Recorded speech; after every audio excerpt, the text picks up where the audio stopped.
Happy Friday, Chargers fans. For Chris Hayre, I'm Hayley, Elwood, and welcome to Chargers Live. We are here at Hogue Performance Center as the team behind us gets ready to take on the Miami Dolphins in Week 2.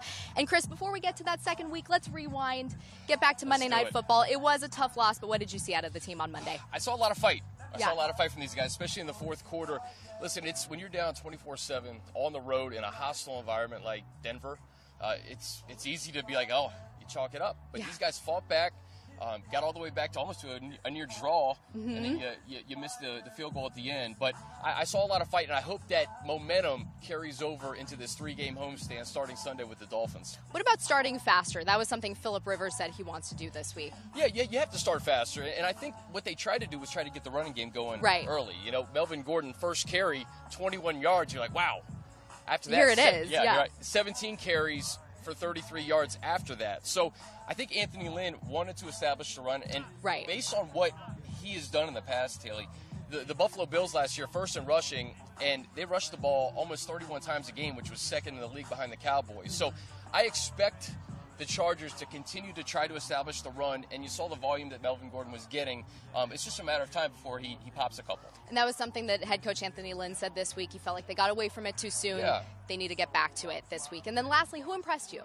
A lot of guys impressed me. I think in that fourth quarter, you saw some of these offensive guys break loose. Travis Benjamin, I tell you what, Haley, we saw him, and we've talked about him all preseason. All training camp. He had 2 long touchdown passes in preseason, had that 38-yard strike from Philip Rivers in the fourth quarter.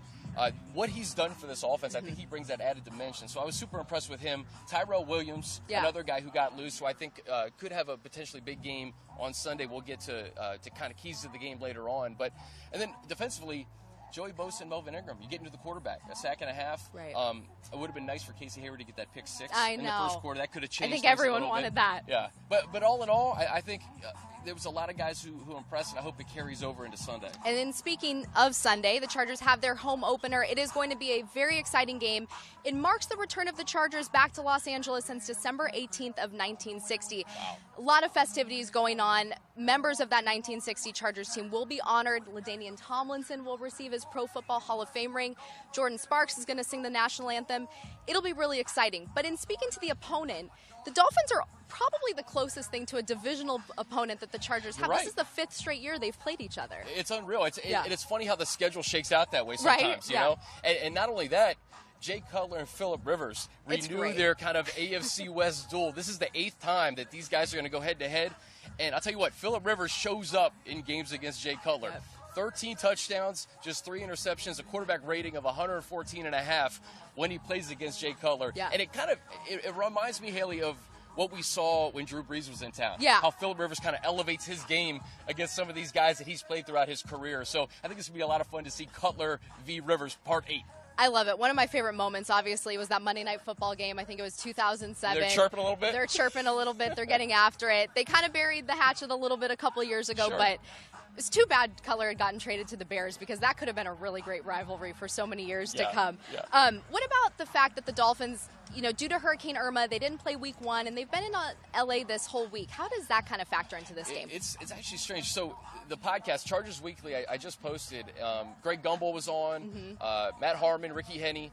I talked to Armando Salguero, though, from Miami Herald, and he was in Miami when we had the interview and just was talking about the recovery efforts down in South Florida, and our thoughts are with everybody in the state of Florida. The Dolphins, it was a crazy week because they were essentially told by the NFL that Week 1 was their bye week. So Armando told me that guys were scattered all around the country. They were going back to their homes and trying to have some sort of semblance of a bye week. But they've practiced all week in Oxnard. And one of the things, Haley, the Chargers don't have game tape on these guys. You have some preseason tape, but with Jay Cutler under center, they don't really have a ton to go off of other than what they've seen in the preseason. I know. It is interesting. It'll be very interesting. All the guys on the Chargers this week, though, have talked about how they feel prepared, they feel ready to go. And also now the Dolphins have to play 16 straight weeks. That's kind of nuts. That's tough. And I think the last time that happened was in 1992 with Hurricane Andrew. They actually had the same sort of situation. And the Dolphins, I think, were 11-5 that year. So, listen, it wasn't ideal for them. But they're out here, and I think it's going to be a lot of fun for the Chargers to bring in a familiar opponent, like you said. to come and kind of open up SubHub Center. That is true. Now, in speaking to the tight ends, Antonio Gates, he did not obviously get the record last week, but could this be the game? You hope so. I know. Right? You hope so. It break the record, I should say. So that first drive in preseason, it was Rivers to Gates. Yes. And it would be appropriate if on a day where LaDainian Tomlinson's being honored. Right. There's so much history. Yeah, the first game back in Los Angeles for Antonio Gates to get that record in week 2 would be special. This team is now last in the AFC West. Not obviously how you want to start a season, but would you call this a must-win game? Not yet. I don't think so. I think certainly in the AFC West, it's the toughest division of football, point blank, and you don't want to fall behind early. So this 3-game homestand is critical. You want to get some wins on this homestand, and you want to start on Sunday. But to call it a must-win in week 2, I wouldn't go that far yet. But you got 2 AFC opponents coming up in the Miami Dolphins and the Kansas City Chiefs.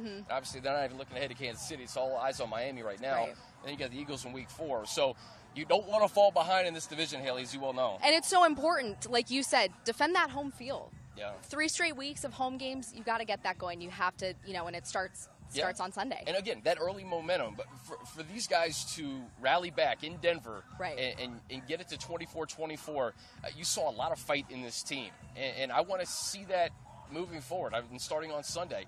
Get to Jay Cutler. Get to him early. Tackle a little bit better. You got to tackle Jay Ajayi, that running back from the Miami Dolphins. So there's a lot of things that I think they can build off of from their performance in Denver. Offensively, how does Phillip Rivers find success against that Miami defense? Okay, so when I talked to Armando, he said that second cornerback position is a little bit unsettled right now. Okay. You have Byron Maxwell and Alshon Werner on the other side of Xavier Howard. Howard's likely going to be locked up with Keenan Allen. So I want to see what Tyrell Williams and Travis Benjamin can do. Benjamin with that speed, Tyrell Williams can get open. He was targeted 7 times in Denver against that no-fly zone secondary on Monday night. So I think if there's a potential weakness, I think Rivers can find it in that secondary, hopefully get some points on the board and air it out a little bit. That'd be awesome. Now, who are you watching? Who are 3 players that you're watching heading into Sunday? Well, the first is Williams. Right. Because of that matchup. Listen, Keenan Allen, you're going to have eyes on him, on Phillip Rivers every week. But I want to see what Tyrell Williams does, because we got a little taste of it. He really, based on last year, he was the leading receiver on this football team, and he kind of carried it over against that Denver secondary. If he can find some mismatches in that secondary and Rivers can find him, I really want to see what Williams can do against the Dolphins. Now, second player, what about on defense? Who are you looking at? It's Davis Brown. Okay. 14 tackles against the Denver Broncos.